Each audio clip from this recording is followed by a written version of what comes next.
네, 발표 시작하겠습니다. 오늘 발표드릴 논문의 제목은 Revisiting Classifier Transferring Vision Language Models for Video Recognition 이라는 제목이고, 이런 저자들이 호주와 중국에서 합작을 해서 트리플 AI 2023년도에 퍼블리시가 된 논문입니다. 지금까지 발표를 드렸던 것들과 비슷하게 이것도 또 클립이라는 아주 좋은 프리트레인드 비전 랭귀지 모델을 가지고 다운스트림 태스크의 파인 튜닝을 어떻게 잘할까에 대해서 연구를 한 논문이고요. 기존의 논문들이랑 살짝 다른 점은 얘네들은 이제 스페시픽 태스크를 정해서 했는데, 그게 바로 비디오 액션 레코니션이라는 태스크 위에서 이 파인 튜닝 작업을 진행을 했습니다. 얘네들이 먼저 이 태스크에서 클립을 파인 튜닝을 시키는데 일어나는 좀 기존 프리비어스 웍들의 문제점으로 삼은 게, 이런 비디오 액션 레코니션 태스크는 보시면 아시겠지만 그냥 비디오 가지고만으로도 클래시피케이션이 됩니다.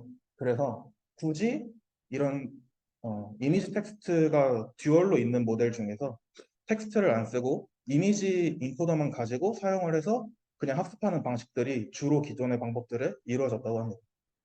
그래가지고 저자들은 이제 기존의 그런 이미지 인코더만 쓰는 방법이 너무 어, 텍스트 인코더를 굳이 학습시켜놓고 안 쓰는 게 아깝고, 그걸 같이 쓰면은 더 잘 되게 만들 수 있는데 그런 게 연구가 덜 됐다라고 주장하면서, 이걸 파인 튜닝하는 과정에서 텍스트 인코더를 어떻게 잘 쓸까 하는 그런 프레임워크를 제안했고, 그걸 통해서 파인 튜닝 할 때 조금 더 다운스트림 태스크의 트랜스퍼러빌리티를 높이는 방향으로 파인 튜닝을 할 수 있는 새로운 프레임워크를 제안했습니다. 본격적으로 설명드리기 전에 저자들이 설명을 하는 이 비디오 액션 레코니션이라는 태스크에 대해서 간단하게 설명을 먼저 드리겠습니다. 비디오 액션 레코니션은 이제 대표적인 데이터셋으로 카이네틱스 400이라는 게 있는데, 어떤 식으로 되는 거냐면 간단하게 비디오가 들어오면 그 비디오가 어떤 행동을 하고 있는지 맞추는 겁니다. 예를 들어 뭐 물을 마시고 있다던가 달리고 있다던가 이런 400개의 액션 클래스가 아웃풋으로 존재를 해서, 아웃풋으로 총 400개의 클래시피케이션이 최종으로 나오게 되고 인풋으로는 비디오가 들어오게 되는 전체적인 패러다임이고, 이제 이 태스크에서 기존에 이제 비전 랭귀지 모델을 어떤 식으로 많이 파인 튜닝을 해서 사용을 했냐 해서 보니까 총 두 가지의 큰 패러다임으로 나눌 수가 있었다고 합니다. 아까 말씀드렸듯이 이렇게 스탠다드한 비전 올리로 그냥 튜닝하는 텍스트 인코더를 그냥 안 써버리는, 그래서 클립, 예를 들어 클립이라고 치면은 비주얼 인코더만 가져와서 비디오를 넣으면은 어떤 임베딩이 나오겠죠. 그럼 그 임베딩을 그냥 클래스 개수만큼 클래시피케이션을 해주는 리니어 클래시피케이션 하나 달아서 클래시피케이션 하는 간단한 방식으로 하나가 있고, 또 다른 방법으로 저희가 익히 잘 알고 있는 요 비주얼 텍스트 모델에서 텍스트에 원하는 클래스에 해당하는 프롬프트를 넣어가지고 그 텍스트 임베딩을 뽑아가지고 그 텍스트 임베딩과 우리의 인풋 비주얼 임베딩 사이에 도트 프로덕트를 해서 코스탄 시뮬러리티를 구해서 컨트라스티브 로스로 파인 튜닝을 하는 이 두 가지 패러다임이 존재를 한다고 합니다. 이때 이제 저자들이 이 두 가지 패러다임을 보고 집중을 한 게, 여기 보시면은 여기 A에 존재하는 클래시파이어 W라는 매트릭스와 요 밑에 비전 랭귀지 튜닝에서 텍스트 인코더에서 나온 텍스트 피처들이 이제 쌓여진, 배치개만큼 쌓여진 B 곱하기 D 디멘전의 텍스트 임베딩인데요. 이 꼴을 보시면 결국에 요 임베딩과 요 매트릭스가 곱해져서 로짓이 나오는 동일한 구조로 이루어져 있고, 예를 들어 이 클래시파이어 W의 매트릭스가 이제 클래스 C 곱하기 디멘전 D, 요 임베딩 디멘전과 같은 디멘전이 해서 원하는 클래스로 갈 수 있도록 클래시피케이션 개수만큼의 C 곱하기 D 디멘전의 매트릭스일 텐데, 이거를 다시 생각해 보면은 D 디멘전을 가지는 벡터 C개가 쌓여져 있는 걸로 생각을 할 수가 있습니다. 그리고 그렇게 생각을 하면 각각의 그 C개의 D 디멘전 매트릭스가 하나의 텍스트 인코더의 이 텍스트 임베딩처럼 작동을 한다라고 생각을 떠올릴 수가 있고, 그러면은 결국에 요 C 곱하기 D를 B 곱하기 D로 그냥 대체를 할 수도 있겠다라는 생각이 저자들은 이제 모티베이션으로 떠올랐다고 하고요. 그래서 진짜로 B는 배치 사이즈고 C는 클래스의 개수고 D는 인베딩의 디멘션입니다.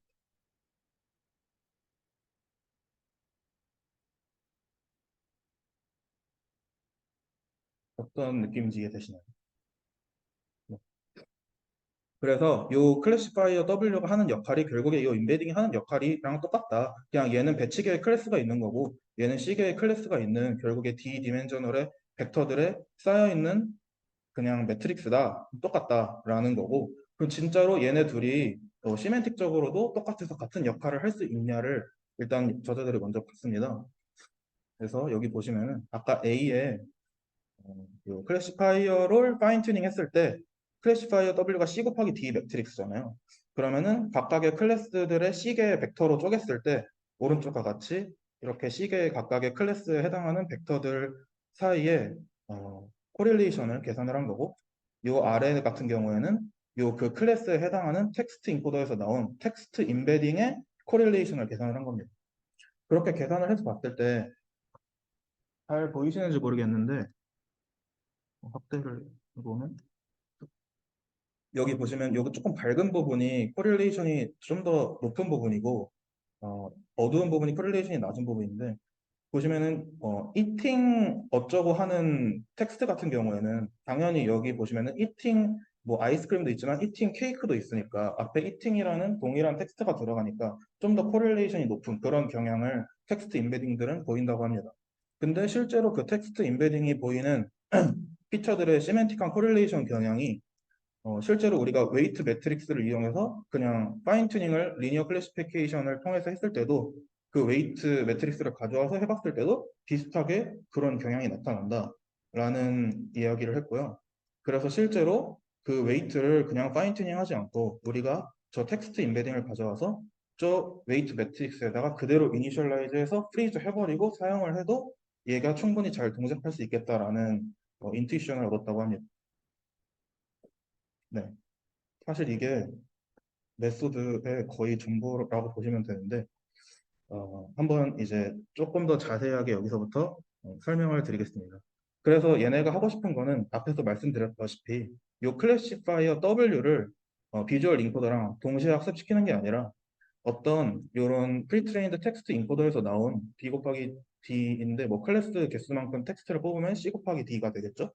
그렇게 해서 그 C 곱하기 D의 인베딩을 그냥 요 클래시파이어 매트릭스 W로 그냥 쓰고 프리즈하고 학습 안 시키네요. 그렇게 해서 학습을 안 시키고 이 클래시파이어를 그대로 쓰는 거고 여기서 이제 비주얼 인코더만 파인 튜닝을 해서 텍스트 인코더랑 비주얼 인코더의 성능을 동시에 사용할 수 있게 파인 튜닝을 할 수가 있겠다라는 아이디어로 이제 메소드를 이제 전개를 한 거고 그러면 이제 우리가 그러면 이 클래시파이어 W를 어떤 식으로 이니셜라이즈를 해서 프리즈를 할지가 굉장히 중요하겠다라는 생각이 바로 드는데 그렇게 해서 저자들이 이제 총 뭐 여러 가지 뭐 가우시안 랜덤 노멀라이즈 도 쓰고 뭐 텍스트 인풋도 쓰고 이런 식으로 그냥 비주얼 인코더에서 나온 비주얼 인베딩만으로 클래시피케이션을 한 웨이트로 또 이니셜라이즈 하고 하면서 이런 다양한 방식으로 이 클래시파이어 웨이트를 이니셜라이즈 한 실험을 보여줬는데 이건 뒤에 좀 더 자세히 설명을 드리겠고 일단은 이 앞에 두 방식과 저자들이 제안한 이 클래시파이어만 프리즈하는 방식이 논문에 있는 수식으로 어떤 식으로 표현이 되는지 자세하게 한 번 더 설명을 드려보겠습니다. 이 스탠다드 비전 온리 튜닝 패러다임이 이 위에 있는 로스로 업데이트가 되는 건데 이 X가 기본 인풋 비디오고 이 GV가 이 비주얼 인코더 GV고 이 GV를 통과한 X 비디오 피처가 이 W라는 클래시파이어 매트릭스와 곱해져서 시그모이드를 해서 나온 값이 이제 Y를 GT로 해서 플러스 엔트로피가 되는 어, 그래서 여기 보시면 이 클래시파이어 W랑 GV라는 비주얼 인코더가 두 개가 동시에 파인 튜닝이 되는 게 제일 첫 번째 A로 설명드렸던 스탠다드 비전 언리 튜닝 패러다임이고 두 번째 B를 보시면은 요 비주얼 인코더랑 텍스트 인코더를 둘 다 쓰면서 보시면은 이 XV가 비디오 인풋, XT가 텍스트 인풋이고 GV가 비주얼 인코더, GT가 텍스트 인코더. 그래서 비주얼 피처랑 텍스트 피처를 닷 프로덕트 해서 그거에 해당하는 포지티브 샘플들을 1로 두고 아닌 건 0으로 두는 컨트라스티브 로스 맨날 저희가 클립을 할 때 했던 그 방식으로 학습이 되면서 이 비주얼 인코더랑 텍스트 인코더가 동시에 둘 다 학습이 되는 게 두 번째 패러다임이었고요. 이 앞에 두 개가 아까 위에 설명드린 1번이랑 2번이고 세 번째로 이 저자가 제안하는 세 번째 방법 같은 경우는 마찬가지로 이 비주얼 인코더에 비디오가 들어와서 W에 곱해지는 건 똑같지만 이 W라는 게 기존에 학습 가능한 W가 아닌 이 앞에서 뽑은 텍스트 피처 또는 뭐 어떤 저자들이 설정한 특정 웨이트로 그냥 프리즈된 W에 곱해져서 결국 나중에 뒤에 학습되는 거는 비주얼 인코더만 학습이 되는 방식으로 바뀐 거고, 그리고 이 위에 거랑 또 다른 점은 얘네들은 컨트라스티브 로스로 배치 단위로 크로스 엔트로피가 되는 거라고 보시면 되고, 이 밑에 거는 그냥 완전히 해당하는 클래스로 고정돼서 배치의 영향에 아예 상관없이 고정된 클래시피케이션을 하는 방식이라고 생각하시면 됩니다. 메소드가 간단한데, 네. 그래서 이제 아까 말씀드렸던 이 클래시파이어 W를 어떻게 이니셜라이즈를 해야 이 비주얼 인코더를 효율적으로 파인 튜닝을 하는데 좋은가라는 질문으로 얘네들이 결국 아까 설명드렸다시피 이 임베딩이 클래시파이어의 그 시계 임베딩들과 더트 프로덕트 되면서 어떤 시밀러리티처럼 계산이 되는 방식이라고 했기 때문에 이 피처랑 어떤 닮은 클래스의 시멘틱을 이 클래시파이어의 시계에 각각 넣어주면은 좋겠다라는 생각이 자연스럽게 들기 때문에 저자들은 거기에다가 처음으로 이제 비주얼적인 피처에 시멘틱을 넣거나 두 번째 방법으로 아까 말씀드렸듯이 그냥 텍스트 인코더에 이 클래스 저 클래스 하는 그냥 텍스트를 넣어서 텍스트 인베딩을 요 웨이트에다가 집어넣거나 하는 두 가지 방식을 이용을 했는데 첫 번째로 이 비주얼 클래시파이어를 어떻게 이니셜라이즈를 했냐라는 걸 먼저 보면은 기존에 어떤 비주얼 프리즈된 클립 비주얼 인코더를 가져와 가지고 비디오를 뽑으면 어떤 이제 임베딩이 나올 거 아니에요. 그럼 그 임베딩을 이제 좀 과거에 초창기에 나온 리니어 디스크리미넌트 어널리시스라는 LDA라는 방식으로 이 리니어 클래시파이어를 학습을 시키는 건데 이게 어떤 거냐면 이 임베딩이 같은 클래스끼리는 코릴레이션이 높아지게 그리고 서로 다른 클래스끼리는 코릴레이션이 낮아지게 학습이 되는 좀 트레디셔널한 클래시파이어를 학습시키는 방법으로서 이 리니어 클래시파이어를 학습을 시켜서 이때는 이 비주얼 인코더가 가지는 임베딩에 좀 스태티스틱한 정보가 들어가도록 이제 하도록 이제 요 코에피션트를 학습을 시켜서 클래시파이어를 이니셜라이즈 해줬고요. 그래서 A1 첫 번째 방법 같은 경우는 이제 비주얼적인 정보에 시멘틱이 들어갔다. 두 번째 방법 같은 경우에는 텍스트 정보에 대한 시멘틱이 들어가서 이 클래시파이어가 이니셜라이즈 됐다라고 생각하시면 되겠습니다. 각각 네네 각각 다른 방법으로 이 클래시파이어 W를 이니셜 만든 겁니다. 이 A 방법 같은 경우에는 비주얼 시멘틱이 들어가게 만든 거고 이 E2 방법 같은 경우에는 그냥 이제 해당하는 클래스의 텍스트를 텍스트 인코더에 넣은 다음에 C계의 임베딩을 뽑아서 C 곱하기 D 매트릭스로 만들어서 만든 거예요. 네, 메소드가 되게 간단해서 끝나버렸고 바로 익스페리먼트로 넘어가는데 일단 이거는 그렇게 이니셜라이즈 해서 파인 튜닝을 진행했을 때 기존의 스테이트 오브 디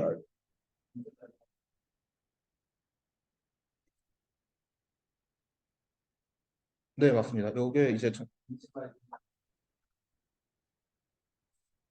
네네네. 요 맨 마지막 단계 클래시파이어가 이니셜라이즈 되고 프리즈 됩니다. 아예 학습이 안 됩니다. 그러고 인코더만 학습되는 방식. 이런 새로운 방식인 거고. 그래서 이걸 가지고 스테이트 오브 디 아트의 여러 가지 데이터셋으로 실험을 했는데 첫 번째로 아까 말씀드렸던 키네틱스 400이라는 400개의 클래스를 가지는 액션 레코니션에서 기존에 요 WIT 400이라는 프리트레인을 가지는 게 다 클립 베이스드에서 파인튜닝 한 애들이거든요. 그래서 그런 애들보다도 훨씬 기존의 클립을 파인튜닝 한 애들보다도 훨씬 잘 된다. 기존의 소타보다도 앞선다라는 걸 보여준 거고, 이건 또 다른 어, 액션 레코니션 데이터셋인데 액티비티넷이라는 이건 또 다른 엄청 큰 데이터셋이라고 합니다. 그래서 여기에서도 제일 자기네들이 아는 한에서 스테이트 오브 디 아트 성능을 달성했다 이렇게 써져 있고 어, 그냥 이제 일반적인 레코니션 클래시피케이션 말고도 퓨처 클래시피케이션이 있는데 여기서 기존의 프리트레인드 모델을 가지고 쓴 다른 퓨처 방법들보다도 이제 더 적은 샷으로 훨씬 높은 성능을 보일 수 있다. 그래서 자기네들은 그냥 일반 레코니션에서도 되고 퓨샷에서도 파인 튜닝을 했을 때 제너럴라이저블한 성능을 보여준다. 이런 거 규정을 했고 그리고 아까 설명드렸던 그 웨이트를 어떻게 이니셜라이즈 했을 때 제일 최적이냐 라는 거에 대한 에블레이션 스타디인데 보시면 일단 제일 잘 되는 거는 그냥 클립에 그 텍스트 인코더에다가 텍스트 클래스에 이름 넣어가지고 텍스트 뽑아서 했을 때가 제일 잘 되고 그 클립 텍스트 인코더가 아니라 버트를 가져와서 해도 얘가 잘 된다. 사실 그 두 개의 얼라인이 맞아 있지 않은 상태인데도 그냥 랭귀지 인코더 가져와가지고 써도 잘 된다. 라는 걸 또 이걸로 보여줬고 그리고 여기 이런 랜덤 이니셜라이즈 된 매트릭스나 요거 아까 이미지를 리니어 디스크리미넌트 프로젝션으로 학습시킨 이미지 클래시파이어로 학습시킨 걸로 했는데 그것보다도 텍스트 상태에서 하는 게 훨씬 효과가 좋았다라고 설명을 하고 있습니다. 그리고 마지막으로 어, 그러면 이렇게 학습시키는 방식이 그냥 컨트라스티브 베이스드 방식도 그럼 앞에서 보시면은 그 웨이트 W를 텍스트 임베딩으로 이니셜라이즈해서 도트 프로덕트해서 계산하는 거는 똑같잖아요, 뒤에는 사실. 그래서 걔네들이랑 비교를 했을 때 이거 우리 거의 장점이 뭐냐라는 거에 대한 마지막 설명인데 보시면은 이거 마지막에 로스가 그거는 컨트라스티브 로스이기 때문에 배치의 개수에 따라서 로스의 성능이 달라지게 됩니다. 그래서 맨 마지막에 배치를 엄청나게 크게 해야 컴페어러블한 성능을 얻을 수 있고 그렇게 심지어 그렇게 크게 했을 때도 학습을 하는 데 있어서 되게 많은 배치를 올려야 되기 때문에 속도가 훨씬 느려서 그런 단점이 있고 만약에 얘네들처럼 적은 배치로 실험을 하려고 하면은 성능이 되게 많이 떨어진다. 라는 걸 보여주는 실험이고요. 그래서 기존의 단순한 그냥 텍스트 인코더에서 뽑은 텍스트 피처와 곱하는 거랑은 다르다. 컨트라스티브 베이스랑은 다르다. 우리는 그런 설명이 되겠습니다. 음, 그리고 마지막으로 리미테이션이랑 컨클루션인데 이것 같은 경우에 앞에서 보셨다시피 텍스트의 시멘틱을 뽑아가지고 텍스트 임베딩으로 넣어가지고 사용을 하는 특징이 있는데 그렇기 때문에 이런 식으로 클래스의 이름이 그 해당 클래스를 표현할 수 있는 텍스트의 시멘틱을 담고 있지 않은 그런 이름으로 지어져 있으면 예를 들어 뭐 그냥 0, 1, 2번 이런 식으로 이렇게 지어져 있으면은 이 시멘틱이 그 텍스트 매트릭스에 담기지 않기 때문에 사용할 수가 없게 된다는 단점이 있다고 합니다. 마지막으로 얘네들이 주장하는 컨트리뷰션으로 이런 그 비전 랭귀지 파운데이션 모델을 비주얼 레코니션, 액션 레코니션에 파인 튜닝을 하는 새로운 패러다임 모델을 제안을 했고 그냥 제너럴한 액션 레코니션과 제로샷이나 퓨샷 레코니션에서도 되게 좋은 퍼포먼스를 보인다라는 마지막 성능적인 장점이 있어서 두 개를 컨트리뷰션으로 말하고 논문이 끝이 났어요.